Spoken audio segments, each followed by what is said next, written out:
আজকে আপনারা এখানে আমার সামনে উপস্থিত জকিগঞ্জের ইলেকট্রনিক্স এবং প্রিন্ট মিডিয়ার এবং উপজেলা প্রেস ক্লাবের সম্মানিত সদস্যবৃন্দ, লাইভে যারা দেখছেন আমার প্রিয় জকিগঞ্জবাসী সহ সিলেটের জনগণ, আসসালামু আলাইকুম।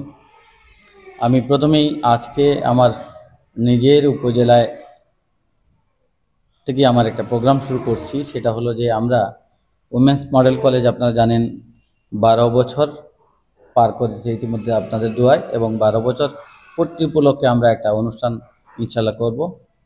সেই অনুষ্ঠানে আপনাদেরকে দাওয়াত দেব, আশা করি আপনারা সবাই উপস্থিত থাকবেন। তার আগে 12 বছরের পূর্তি উপলক্ষে আপনারা এই 12 বছর এক যুগ পর্যন্ত আমাদের টিকিয়ে রাখার ক্ষেত্রে আপনারা যে ভূমিকা রেখেছেন, আমার জকিগঞ্জের শিক্ষকরা যে ভূমিকা রেখেছেন, অভিভাবকরা যে ভূমিকা রেখেছেন, ওনাদের প্রতি কৃতজ্ঞতা জানাতে আজকে এসেছি এবং আমার 12 বছর পূর্তি উপলক্ষে আপনাদেরকে শুভেচ্ছা জানাতে এসেছি। আমি মনে করি আমার প্রিয় জন্মভূমি জকিগঞ্জের মানুষের আমার আশার জায়গা, আমার ভরসার স্থল, এবং তাদের দোয়া ভালোবাসা নিয়ে আমি সিলেটে আমাদের কলেজের কার্যক্রম শুরু করেছিলাম। সিলেটেও আরও অনেকে আছেন, তারপরেও আমার মূল শিকড় জকিগঞ্জের এবং জকিগঞ্জে। আমরা আজকে একটু আপনাদের সাথে শুভেচ্ছা বিনিময়ের পাশাপাশি আরেকটু আমরা আসলে কি করছি জকিগঞ্জের মানুষদের কাছে এবং আপনাদের মাধ্যমে জকিগঞ্জের আপামর সচেতনবাসীর কাছে তুলে ধরতে চাই।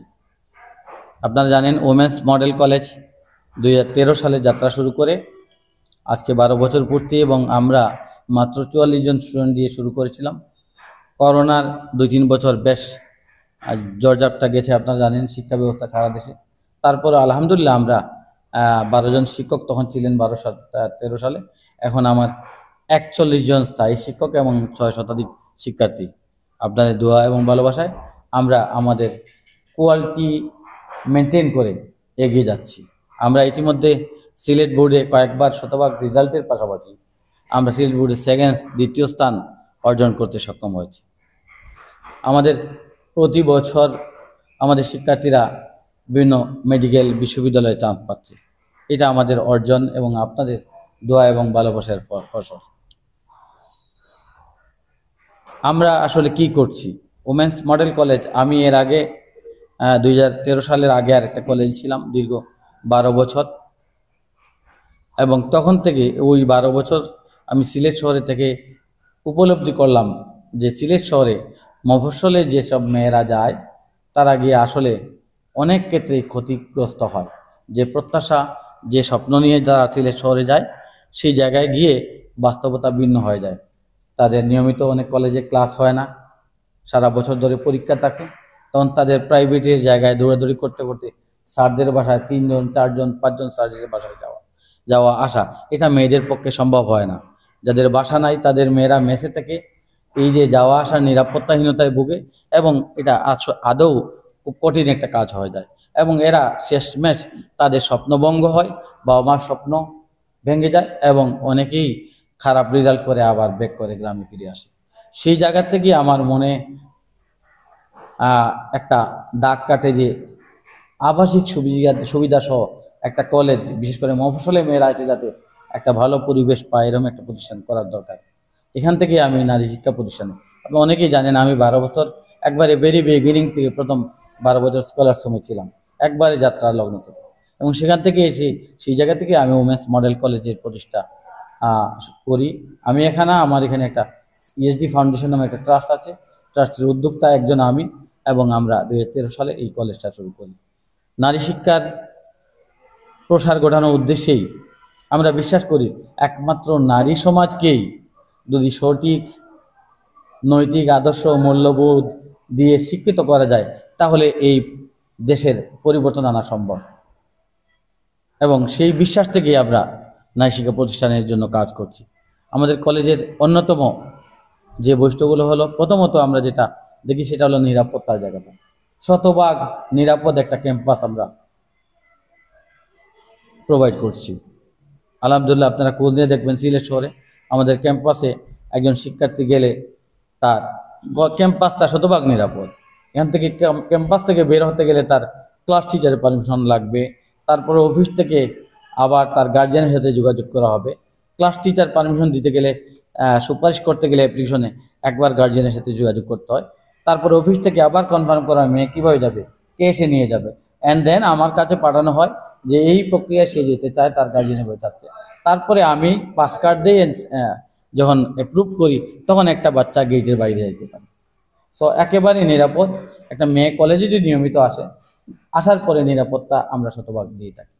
মফস্বলের বাচ্চাদের জন্য আমরা চমৎকার এবং শতভাগ নিরাপদ একটা হোস্টেল প্রোভাইড করছি এবং কোয়ালিটি, শতভাগ কোয়ালিটি ফুল একটা সিলেটের যে কোনো হোস্টেলের সাথে কম্পেয়ার করে দেখবেন। অন্যান্য অনেক হোস্টেলে দেখবেন ওয়াইফাই দেওয়া আছে, মোবাইল ওয়াইফাই নেটওয়ার্ক, সারা মেয়ে পড়লো কি পড়লো না, সারা রাত জেগে নেটওয়ার্কে যেতে বাচ্চারা ফেসবুকিং করছে, তারপরে ভিডিও দেখছে, ইউটিউবে বিভিন্ন গান নাচ এরকম দেখছে, সময়টা কাটাচ্ছে এবং তার পড়ার সময়টা নষ্ট করে ফেলছে। এই জায়গাটা আমরা খুবই সিকিউরড। আমাদের হোস্টেলে মোবাইল নিষেধ ছিল, কিন্তু এই বছর আমরা পরীক্ষামূলকভাবে শর্ত সাপেক্ষে একটা নির্দিষ্ট সময়ের জন্য বাচ্চাদের মোবাইল দিচ্ছি। তারা শুধুমাত্র পড়ালেখার কাজে যদি লাগায়, তাহলে নির্দিষ্ট একটা প্লেস আমরা প্রত্যেকটা আমাদের বিল্ডিংয়ে 12টা রুম আমরা অ্যাসাইন করছি, এই রুমে গিয়ে সে অনলাইন ক্লাস করতে হবে। অনলাইন যত ধরনের সার্চিং আছে আমরা ওয়াইফাই দেবো, ওই জায়গায় গিয়েছে সে তার রুমে রাত যখন খুশি তখন করতে পারবে না। তার মানে কি, তার পড়ালেখার কাজে যদি মোবাইল ইউজ করতে চায়, আমরা তাকে এই সুযোগটা এই বছর থেকে প্রোভাইড করছি। মানসম্মত খাবার আমাদের আছে। হোস্টেলের সবচেয়ে বড় যেটা হলো যে তাদের কোনো প্রাইভেট পড়তে হয় না, প্রাইভেটের জন্য 1 টাকাও এক্সট্রা খরচ করতে হয় না। আমাদের হোস্টেলে নির্ধারিত যে খরচ অন্যান্য হোস্টেলে যেভাবে নেওয়া হয় এই প্রায় সেম খরচ, কিন্তু একটা বাচ্চা physics, chemistry, math, biology, English, ICT, শুধু বাংলা ছাড়া সায়েন্সের 6টা সাবজেক্ট, কমার্সের accounting, finance, ICT, English, business তার 5টা সাবজেক্ট, ইভেন আর্টসের ক্ষেত্রেও ইংলিশ, আইসিটি তার কঠিন, ইকোনমিক্স, সোশিওলজি। মানে একটা বাচ্চার 1 টাকাও বাইরে বা কোনো জায়গায় বাইরে প্রাইভেট পড়তে হয় না। এটা হলো সবচেয়ে নিরাপত্তা। প্রথমত হলো গার্জিয়ান যখন শহরে পাঠান একটা টেনশন থাকে আমার মেয়ে নিরাপদ আছে কিনা, নিরাপদের জায়গাটা সর্বোচ্চ দেওয়া আমরা প্রায়োরিটি। আমাদের প্রত্যেক 20 জন বাচ্চাকে দেখাশোনা করার জন্য একজন করে আবাসিক ম্যাডাম আছেন, প্রত্যেক ফ্লোরে 20টা বাচ্চা থাকে, তার জন্য একজন ম্যাডাম থাকেন ফুল টাইম দেখাশোনা করে। তারপরে প্রতিদিন বিকালে 2 ঘন্টা করে কোচিং করান ওই সাবজেক্টগুলা, এবং এর জন্য 14 জন শিক্ষক আমাদের নেরা আছেন, ওনারা গিয়ে কোচিং করান। সো একটা বাচ্চাকে আর বাইরে পড়তে হয় না। ইভেন আমার কলেজেও বাচ্চাদের কোচিং করানো হয়, ফ্রি কোচিং করানো হয়। তো সেই জায়গা থেকে নিরাপত্তার জায়গাটা 2 নম্বর যেটা আমরা প্রায়োরিটি ছিল প্রযুক্তি নির্ভর পাঠদান, যুগে গিয়ে যাচ্ছে। আমাদের মাল্টিমিডিয়া ক্লাসরুম, আমাদের ল্যাবটা অত্যন্ত চমৎকার, এবং আমরা ফিজিক্স, কেমিস্ট্রি, বায়োলজি ল্যাবের মানে প্র্যাকটিক্যাল অ্যাপ্লাইড সায়েন্স যাকে বলে আসলেই বিজ্ঞান শেখার সব ধরনের সুযোগ এখানে নিশ্চিত করা হয়। আর মানসম্মত শিক্ষা আমরা বলি, মানসম্পন্ন শিক্ষার অন্যতম পূর্ব শর্ত হলো মানসম্পন্ন শিক্ষক। আমাদের এই জায়গায় সারা দেশে ঘাটতি আছে, আমরা সেই জায়গাটাই সবচেয়ে বেশি কাজ করছি। আমাদের 41 জন, আমার কলেজ 20 জন টিচার দিয়ে কলেজ চালানো যেত, কিন্তু এই জায়গায় 41 জন শিক্ষক আছেন, সবাই কোয়ালিফাইড, বিভিন্ন ইউনিভার্সিটি থেকে অনেক ভালো ভালো রেজাল্ট থাকে। এই শিক্ষকরা তাদের ট্রেন আপ করা, সব ধরনের ট্রেনিং দিয়ে তাদেরকে ক্লাসগুলো, এবং ক্লাসগুলো আমার রুম থেকে ওয়াইসিসি ক্যামেরা দিয়ে মনিটরিং করা হয়, টাইমলি ক্লাস হচ্ছে কিনা, কোয়ালিটিফুল হচ্ছে কিনা। টিচারদের প্রত্যেক মাসে 1 তারিখে জমা দিতে হয় আগামী 1 মাস কোন তারিখে কত তারিখে কোন টপিক পড়াবেন, কোন অংশটা পড়াবেন। এটা বাচ্চাদের আবার সাপ্লাই করা হয়। বাচ্চারা 1 তারিখ জানতে পারে আগামী 1 মাসের একবারে শিডিউল, 25 তারিখে 3rd পিরিয়ডে ইংলিশ সাবজেক্টে স্যার কোন টপিক পড়াবেন সেটা বাচ্চারা জানতে পারে। সো তারা আগে থেকে প্রিপারেশন নিতে পারে, এবং শিক্ষকও আগে থেকে প্রিপারেশন নিয়েছে, তারপরে ক্লাস নেন, যার কারণে একেবারে পরিকল্পনাভাবে মানসম্মত শিক্ষা নিশ্চিত করা হয়। তো এই বিষয়গুলোই আসলে আপনাদের মাধ্যমে তুলে ধরতে চাই। আর এই বছর একটা স্পেশাল অফার আমরা দিচ্ছি, যারা A+দারি শিক্ষার্থীর জন্য আমাদের 20% স্কলারশিপ সুবিধা দেওয়া হবে। 20% স্কলারশিপ সুবিধা দিলে একটা মফস্বলে মেয়ে কমপক্ষে 60 থেকে 70,000 টাকার ফ্যাসিলিটি পাবে। স্কলারশিপের আওতায়। এটা হলো জেনারেলি এ প্লাসধারীর জন্য। আবার আরেকটা শ্রেণী এ প্লাসধারী আছে, আপনাদের মাধ্যমে যদি এরকম আপনারা নিউজ করেন, আপনারা অনেক সময় বিভিন্ন সময় আমরা দেখি পত্র পত্রিকায় বা মোবাইলে, একটা গরিব মেয়ে পাশ করেছে, আর্থিকভাবে অসচ্ছল, অথবা অনেক ভালো রেজাল্ট করেছে, তার প্রচণ্ড শখ ডাক্তার হওয়ার, ইঞ্জিনিয়ার হওয়ার, কিন্তু শহরে যাওয়ার সুযোগ নাই। তাদের জন্য আমরা 40% পর্যন্ত, 100% করা প্রাইভেট প্রতিষ্ঠান আমাদের চলতে হয়। তার জন্য দেখা গেল সমাজে একজন এগিয়ে আসছেন, আমরা কিছু সাপোর্ট দেবো, তখন আমরা 1,25,000 টাকার পর্যন্ত স্কলারশিপ, ইভেন তার বই খাতা ড্রেসটাও যদি দরকার হয়, এরকম অবস্থার কেউ থাকে, আমরা সেগুলো প্রোভাইড করব। আমরা চাই যে আমাদের সামাজিক দায়বদ্ধতা থেকে এইসব মেধাবী শিক্ষার্থীদের তুলে নিয়ে তাদেরকে যাতে দিয়ে করতে প্রমোট করতে পারি। আমার ব্যক্তিগত একটা শখ, আমার বাড়ি আপনারা জানেন জকিগঞ্জ কষ্টনপুর ইউনিয়নে। গত কয়েক বছর থেকে প্রতি বছর আমার জকিগঞ্জের একজন না একজন মেডিকেলে চান্স পাচ্ছে আমার কলেজ থেকে। আপনারা অনেক নিউজ দেখেছেন বিভিন্ন সময়। প্রতি বছর আমাদের হাজি খালিক স্কুলের হেড স্যারের মেয়ে মেডিকেলে পড়তেছে আমার কলেজ থেকে। আমার লুৎফুর রহমান স্কুলের হেড স্যারের মেয়ে আমার স্কুল থেকে মেডিকেল চান্স পেয়েছে।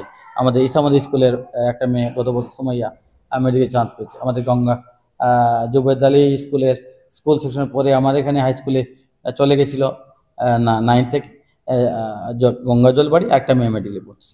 আমার একটা স্বপ্ন, এখন প্রতি বছরই একজন করে, আমার স্বপ্ন আগামী বছর থেকে অন্তত 2 জন করে হইলেও আগামী আজীবন আমি সার্ভিস দিতে পারবো না, আমার যে বয়স আছে হয়তো আরো 10 বছর সার্ভিস দিতে পারবো।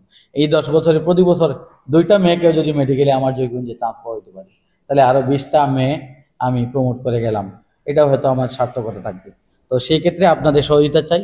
যারা মেধাবী শিক্ষার্থী তাদেরকে বলবো, তাদের গার্জেনের বলবো এবং আপনাদের বলবো, আপনারা আমার কলেজে একদিন আসেন।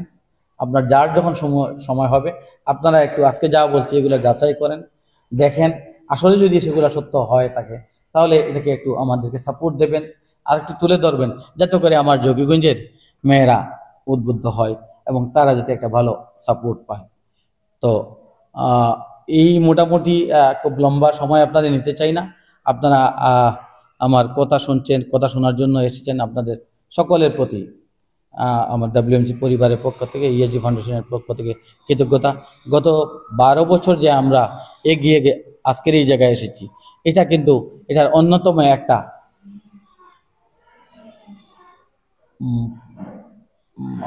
এগিয়ে যাওয়ার দাবিদার আপনারা।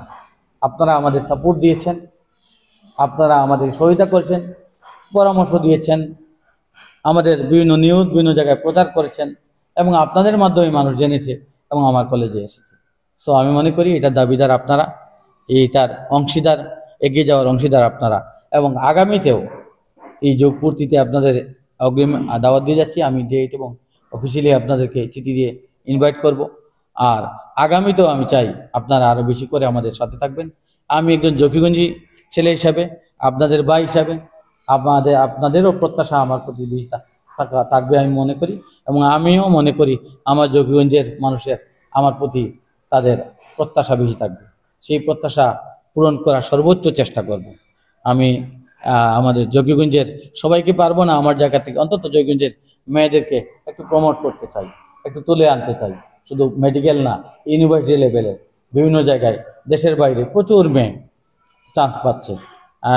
এই কিছুদিন আগে আমার সারা বাংলাদেশ থেকে এশিয়ান ইউনিভার্সিটি ফর ওমেন একটা ম্যাথস, সায়েন্স, ম্যাথস এবং ইংলিশের উপর একটা প্রোগ্রাম চালু করেছিল। এখান থেকে সারা বাংলাদেশে 100 জন শিক্ষার্থীকে বাছাই করে নিয়েছে। সেই জায়গায় আমার কলেজের 9 জন মেয়ে চান্স পেয়েছে আলহামদুলিল্লাহ। এবং এই প্রোগ্রামে খরচ পড়ে 1 মাসের প্রোগ্রামের খরচ 2.5 লক্ষ টাকা। সেই টাকাটা স্পন্সর করছে শেভরন। এই কারণে এই আদারওয়াইজ 1 মাসে 2.5 লক্ষ টাকা আমার গার্জিয়ানের পক্ষে সম্ভব হতো না। এবং আলহামদুলিল্লাহ আমার মেয়েরা অনেক ভালো করছে, ওখানে গিয়ে অনেক অন্য সারা বাংলাদেশ শিক্ষার্থীর সাথে তাল মিলিয়ে অনেক বেশি এগিয়ে যাচ্ছে। তো আমরা চাচ্ছি যে আমাদের মেয়েদেরকে যত ধরনের সাপোর্ট দেওয়ার দরকার, ইউনিভার্সিটি নেওয়া, আমরা মেডিকেল আমাদের কলেজের রেগুলার স্টুডেন্টদেরকে রেগুলার প্রোগ্রামের বাইরে তাদেরকে অ্যাডভান্স কলেজে ইউনিভার্সিটি মেডিকেলের জন্য প্রিপেয়ার করার প্রচেষ্টা চালাই। তো যাই হোক, আমি লম্বা করছি না, আপনাদের আবার ধন্যবাদ এবং কৃতজ্ঞতা জানিয়ে আমার বক্তব্য শেষ করছি।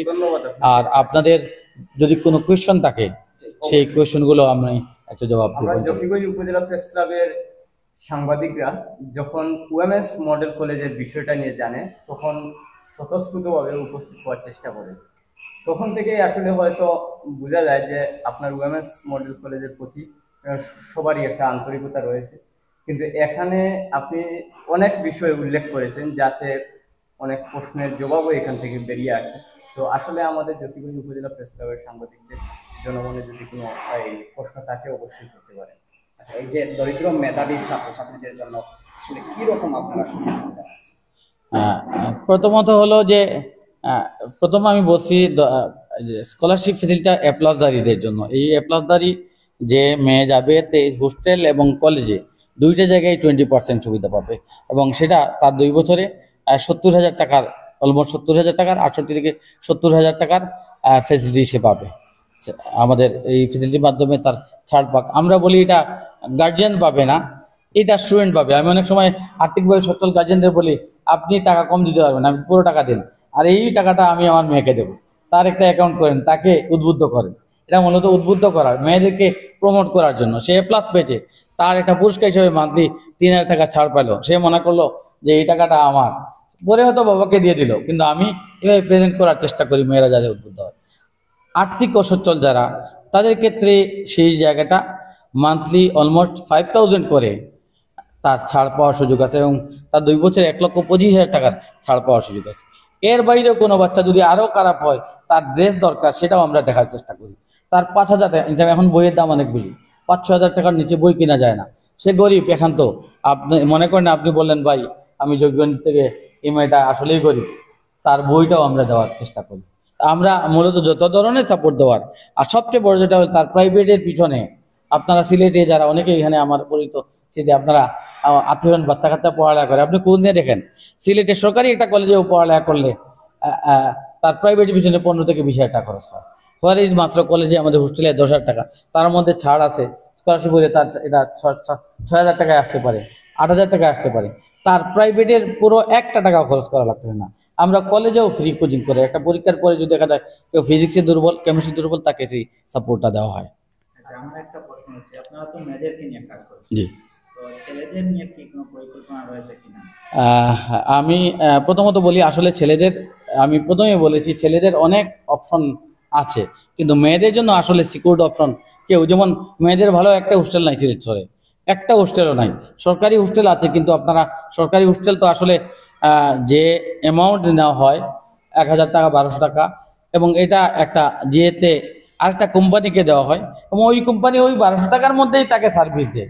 এখন আপনারা বলেন 1,200 টাকার মধ্যে 1 মাসের কি খাবার খাওয়াবে, এর মধ্যে তাকে লাভ করতে হবে, ব্যবসা করতে হবে।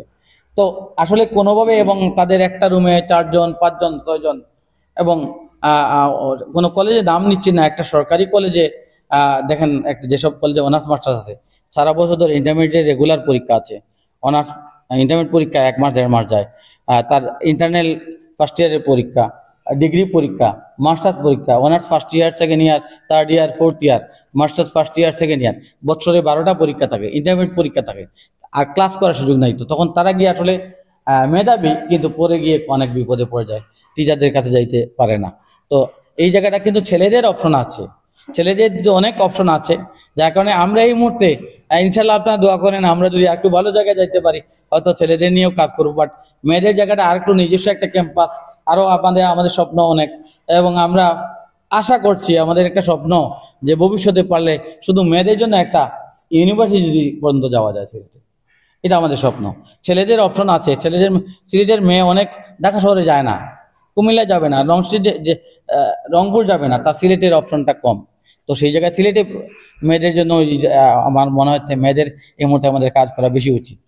আমার একটা প্রশ্ন হচ্ছে স্যার, আপনাদের সিলেট উইমেন্স কলেজের লোকেশনটা বলবেন, সাথে সাথে দুর্বল শিক্ষার্থী যারা, এই দুর্বল শিক্ষার্থী, আপনি তো মেধাবীদেরকে নিয়ে কাজ করেন, ওরা আমি এখানে একটু কি করার আছে বা আপনারা কি করেন? প্রথমত একটা ফান করি, একটু ফান করি। আমি প্রথমত গার্জিয়ানদের বলি যে আমি যে গাছে ফল ধরে ওই গাছের নিচে পানি দিতে চাই,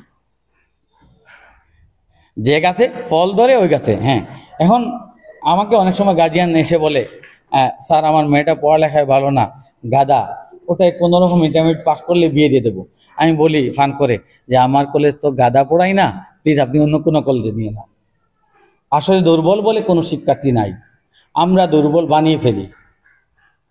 আমরা এমনভাবে স্কুলে সে হয়তো কোনো কারণে ক্লাস 8-এ রেজাল্ট ভালো করে নাই, অসুস্থতা বা প্রপার গাইড পায় নাই, তার রেজাল্ট ভালো হয়েছে, তাকে আর সায়েন্স দেওয়া হলো না, মনে করেন একটা এক্সাম্পল। এবং সায়েন্স দেওয়া হলো না মানে কি, তারা মনে করা হলো যে আর্টসে গেছে মানে কি সে দুর্বল। এটা ভুল ধারণা। এই দেশে সায়েন্স থেকে আর্টসের ছেলেমেয়েরা বেশি কাজে আছে, সারা দেশের প্রশাসন চালাচ্ছে এরা। কিন্তু ওই যে, এবং সারা প্রায় সময় তাদেরকে গাদা গাদা, এই তোমরা গাদার দল, কিছু পারবা না। এটা করতে করতে তাদের মাথায় একটা ব্রেন সেট আপ হয়ে যায় যে আমরা আসলে গাদা, আমাদের দ্বারা হবে না। আসলে দুর্বল কিছু নাই। কোনো মেয়ে যদি তার সদিচ্ছা থাকে আর সে যদি নিয়মিত ক্লাসে আসে, একবারে গ্যারান্টি দিতে পারি ওই মেয়ে অনেক ভালো A+ নিয়ে যেতে পারবে। তাকে পড়তে হবে 5-6 ঘন্টা, কিন্তু তার অবস্থা এমন হয়েছে যে সে ওই যে না পড়তে পড়তে আর সবাই গাদা ডাকতে ডাকতে তার নিজের বিশ্বাসটাও চলে গেছে, বাবা মার বিশ্বাসটাও চলে গেছে। এই জায়গাটা যদি আমরা পুনরুদ্ধার করতে পারি, তো ফার্স্ট আমরা যেটা করি, বাচ্চাকে উদ্বুদ্ধ করা, তুমি পারবে, ইউ ক্যান, তোমার দ্বারা সম্ভব। এবং এটা যদি একবার বিশ্বাস করতে পারে তাহলে সে কিন্তু এগিয়ে যাবে। হ্যাঁ, দ্বিতীয়ত হলো যে দুর্বল শিক্ষার্থী যে আসবে তাকে কি করবো। হ্যাঁ, ডেফিনেটলি আমরা যখনই একটা বাচ্চা যখন দুর্বল যারা হয় তাদের জন্য আমরা যে যে সাবজেক্টে কোচিং লাগে আমরা ফ্রি কোচিং করাই। আমরা নর্মাল রেগুলার কলেজ 8টা থেকে 9টা থেকে, আমরা তখন 8টা থেকে 9টা 1 ঘন্টা ফ্রি কোচিং করি, অথবা 2:30টার পরে ছুটি, 2:30টার পরে 1 ঘন্টা। এখন বেশিরভাগ ক্ষেত্রে আমরা 2:30টার পরে ওয়েদার একটু গরম টরম থাকে, যার কারণে মর্নিংয়ে কোচিংগুলো করাই। এবং তাদেরকে বিশ্বাস করবি না, করোনার পরে আমরা অনেক ধরনের ক্রাইসিস ভোগ করতেছি। অনেক মেয়ে এত হয়ে গেছে, অলস হয়ে গেছে, গার্জিয়ানরাও ঘুম থেকে ওঠে না। আমরা এমন হয় বাসা থেকে ধরে নিয়ে আসি, বাসায় ভিজিটে টিচাররা যায়, সিলেক্টরে কোনো কলেজে যায় না। আমরা চেষ্টা করি, আমরা গ্যারান্টি দেই, দুর্বল বলে কিছু নাই, সে যদি নিয়মিত আসে তাকে সবল করার দায়িত্ব আমাদের। ঠিক আছে, এটা দুর্বলই আমরা হিসাব করি না।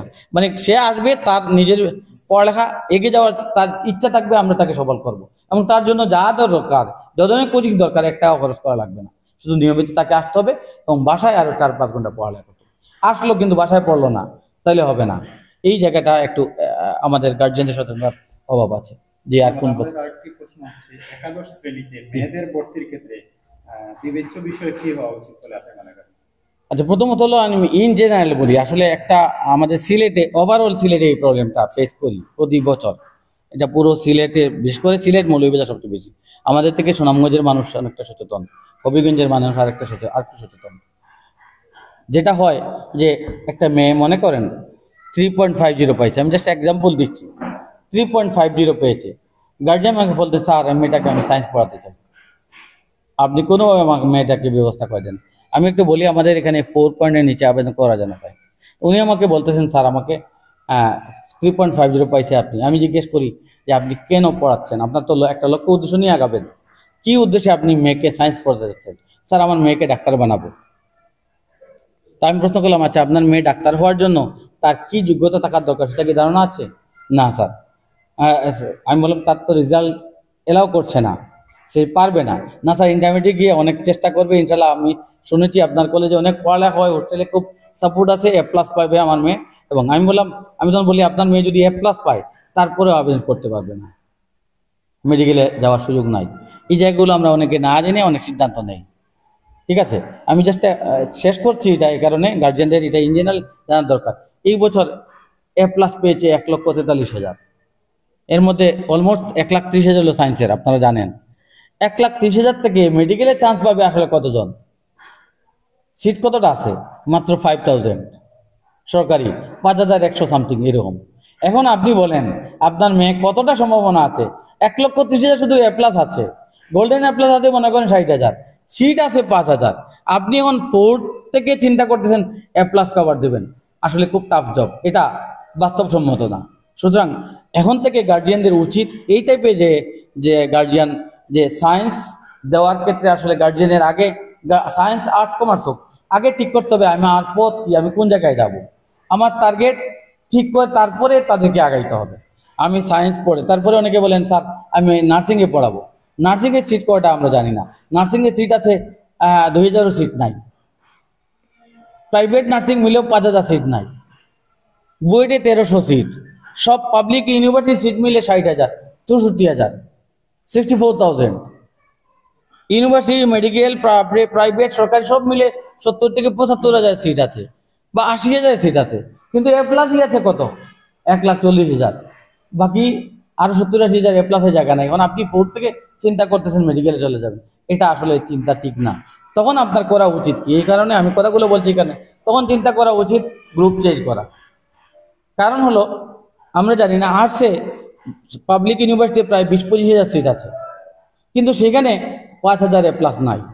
আমাদের সাস্টে যদি উদাহরণ দিই, 650টা সিট আছে মানবিক ডিপার্টমেন্টের, কিন্তু পুরো সিলেট বোর্ডে 50টা আর্টসের এ প্লাস দাঁড়ি পাবেন না। তখন কি হবে? ওই 4 পাওয়াটাও চান্স পাওয়ার সম্ভাবনা আছে। আর্টসের একটা, সায়েন্সের একটা ছেলে অথবা মেয়ে যদি আর্টসে যায়, এসএসসি থেকে 10 গুণ কঠিন হলো এইচএসসি সায়েন্স, ভালো করা খুব টাফ হয়ে যায়। তখন তার চেয়ে সহজ পথে যদি যায়, তাহলে তার এ প্লাস পাওয়া সম্ভব এবং সে ইউনিভার্সিটি যাওয়া সম্ভব। তার উদাহরণ হিসাবে আপনি দেখাই, অনেক দেখবেন মাদ্রাসা পড়ুয়া, সায়েন্স নাই কিন্তু মাদ্রাসা পড়ুয়া ছেলেরা ঢাকা ভার্সিটি চান্স পাচ্ছে, সাস্টে চান্স পাচ্ছে, কারণ তাদের এ প্লাস এবং জেনারেল এডুকেশন। তারা আর যাওয়া নাই, তারা এখানে ওই যে কলেজে যারা আছে, স্কুলে যারা সব ভালো, যারা সব সায়েন্সের পিছনে, ডাক্তার হওয়ার পিছনে দৌড়াচ্ছে।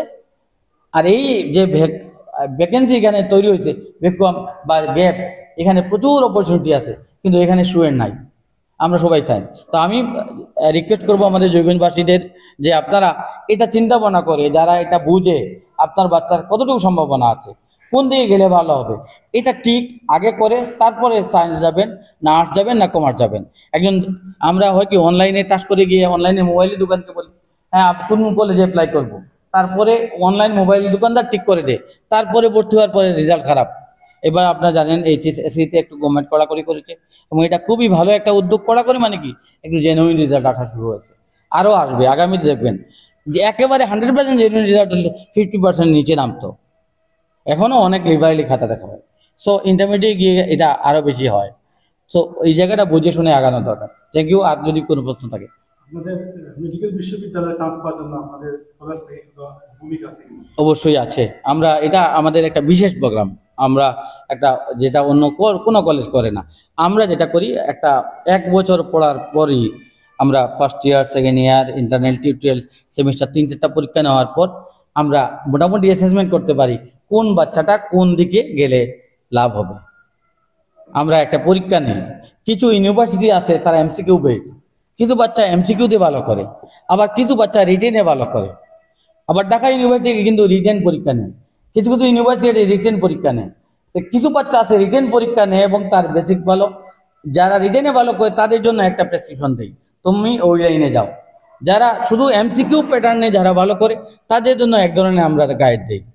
যারা ইউনিভার্সিটি যাবে তাদের জন্য এক ধরনের গাইড দিই। যারা মেডিকেল প্যাটার্নে তাদের, এবং আমরা সেকেন্ড ইয়ার যাওয়ার পর এই প্রোগ্রামটা চালু করে এক্সট্রা তাদেরকে এক্সট্রা ক্লাস দেই। আমরা আমাদের টিচার ছাড়া আমরা বুয়েটের, ঢাকা ইউনিভার্সিটি বিভিন্ন জায়গার এক্সপার্টিস এনে তাদেরকে এক্সট্রা গাইডলাইন দিই। যেমন আগামী সপ্তাহে আছে, এখন যারা সেকেন্ড ইয়ার আছে, আগামী সপ্তাহে আমাদের একটা প্রোগ্রাম আছে আমাদের বাচ্চাদের অ্যাসেসমেন্ট করার জন্য। ঢাকা ইউনিভার্সিটি থেকে 2 জন এক্সপার্টিস আসবে, এরা এসে যাচাই করে বলবে কোন বাচ্চা কোন দিকে নিলে ভালো হবে, এবং আমরা গাইড দেওয়ার চেষ্টা করি হবে। এবং এটা আমরা সফলভাবে এই জায়গায় এগিয়ে যাচ্ছি, আমাদের বাচ্চারা চান্স পাচ্ছে বেশি। ধন্যবাদ। অনেক প্রশ্ন আপনার কাছ থেকে জানতে পারলাম। আমাদের সর্বশেষ প্রশ্ন হচ্ছে, এখন যারা একাদশ শ্রেণীতে ভর্তি হবে তাদের উদ্দেশ্যে আপনার উইমেন্স মডেল কলেজের পক্ষ থেকে সর্বশেষ কি বার্তা দেবেন আপনি? আমি প্রথমত বলবো, আসলে আমি নারী শিক্ষা নিয়ে কাজ করছি। একমাত্র নারীরাই যদি আদর্শ মানুষ হইতে পারে, তাহলে এই দেশটাকে, যে সোনার বাংলা স্বপ্ন দেখি, বৈষম্যহীন বাংলার স্বপ্ন দেখি, যেটাই দেখি, একটা উন্নত বাংলাদেশের স্বপ্ন দেখি, এটা শুধুমাত্র নারীদের দ্বারা সম্ভব। কারণ নারীদের 3টা পরিচয়: মেয়ে হিসাবে নারী, স্ত্রী হিসাবে নারী, মা হিসাবে নারী। মা হিসাবে উনি যদি আদর্শ মা হন, তাহলে তার সন্তান আদর্শ হবে, সুদ ঘুষ দুর্নীতি থেকে মুক্ত হবে, আদর্শ সন্তান উনি তৈরি করতে পারবে। স্ত্রী যদি আদর্শ হয়, তাহলে হাজবেন্ডকে অন্তত খারাপ কাজ থেকে, দুর্নীতি থেকে মুক্ত রাখতে পারবে। আমরা যতই কথা বলি, স্ত্রীদের কথা শুনি, হ্যাঁ, মেয়েদের কথাও কিন্তু বাবারা শুনে। মেয়েদের কথা, ভাই বোনের কথা শুনে। বোন যদি ভাইকে বলে, ভাই তুমি এই কাজ করো না, মানুষ তোমাকে নিয়ে খারাপ ভাববে, ভাই বাদ দিয়ে দেবে। মেয়ে যদি বাবাকে জিজ্ঞেস করে, বাবা এত গাড়ি বাড়ি এত টাকা পাচ্ছ, তোমার বেতন স্কেল কত, এই প্রশ্ন করলে বাবা কিন্তু দুর্নীতি থেকে সরে আসবে, কিন্তু ছেলে প্রশ্ন করবে না। এটা শুধুমাত্র মেয়েদের দ্বারাই সম্ভব। মেয়েদের 3টা জায়গার থেকে তাদের ভূমিকা রাখা সম্ভব। সুতরাং আমি আমার জৈবগঞ্জে শিক্ষার্থীদের বলবো তারা যাতে আদর্শ মানুষ হয়, এই জন্য তাদেরকে অনেক বেশি অ্যাক্টিভ হইতে হবে। আর আমাদের একটা যে আল্লাহর কাছে শুকরিয়া আদায় করতে হবে। অনেক সময় গার্জিয়ানরা আমাদের বলে স্যার আমরা গরিব অসচ্ছল। আমি বলি যার হাত আছে পা আছে সে কখনো গরিব হইতে পারে না। একটা মেয়ে, আমি মাঝে মধ্যে প্রশ্ন করি বাবা তুমি তো বলতেছো গরিব, তোমার একটা চোখ দিয়ে দাও আমাকে, আমি 1 কোটি টাকা দেবো।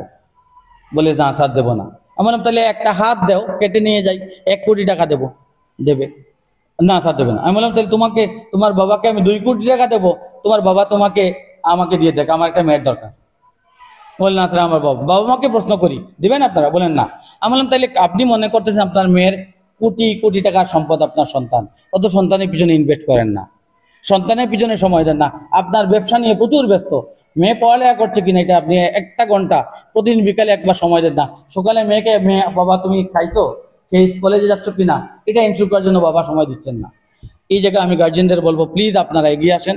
আমার জয়গঞ্জি বাবা মাদের যে আপনারা যদি সময় না দেন, আপনার কোটি কোটি টাকা সম্পদ আজকে আপনার মরার সময় আপনি কষ্ট করে দেখবেন আপনার মেয়ে সুখে নাই। অথচ একটা মেয়ে যদি ভার্সিটি পাস করতে পারে, স্বপ্ন দেখতে পারে মানুষ হওয়ার, তাহলে তার বিয়েও যদি হয় একটা ভার্সিটি পাস ছেলের সাথে হবে, এর নিচে হবে না। তার পরের প্রজন্ম আরো উপরে যাবে। সুতরাং স্বপ্ন দেখতে হবে। আমার জৈগনবাসীদের কাছে, আমার মেয়েদের কাছে আমার আকুল আবেদন, তোমরা অনেক বড় স্বপ্ন দেখো। স্বপ্ন দেখলে স্বপ্ন আল্লাহ, এবং স্বপ্নের পিছনে লেগে থাকো, আল্লাহ তোমাদের স্বপ্ন পূরণ করবেন। এবং আমরা আছি, যত সাপোর্ট আমার কলেজ থেকে আদার্স কোনো কলেজেও কোনো সাপোর্ট যদি দরকার হয় আমার সাথে যোগাযোগ করলে, ইভেন কোনো ছেলেদের কোনো বিষয়ে নিয়ে কেউ যদি কোনো পরামর্শ চায়, আমার কলেজের দরজা খোলা আছে। আপনারা আসবেন, আমার সাথে পরামর্শ করে কোন কলেজে গেলে ভালো হবে, কোনো স্যারের সাপোর্ট লাগলে, যত ধরনের সাপোর্ট দেওয়া যায় আমি মনে করি আমার জৈগন্ধির জন্য এই দরজাটা খোলা আছে। আপনারা আসুন। এবং মেয়েদেরকে আবার বলবো যে তাদের জন্য একটা বিশেষ অপরচুনিটি আছে আমার কলেজে, স্কলারশিপ সুবিধা, তারা আসতে পারে। এবং আমরা আমাদের সর্বোচ্চ, আমার জয়গঞ্জের মেয়েদের সর্বোচ্চ সাপোর্ট আমি দেবো ইনশাল্লাহ। থ্যাংক ইউ সবাইকে, অনেক অনেক ধন্যবাদ আপনাদের। এবং আমি আবার বলছি আপনাদের দোয়া, ভালোবাসা এবং সহযোগিতা এবং পরামর্শ নিয়ে আমরা এগিয়ে যেতে চাই। আমরা আগামী দিনে আপনাদের সাহায্য প্রার্থী। আবারও ধন্যবাদ এবং কৃতজ্ঞতা জানিয়ে আমার বক্তব্য শেষ।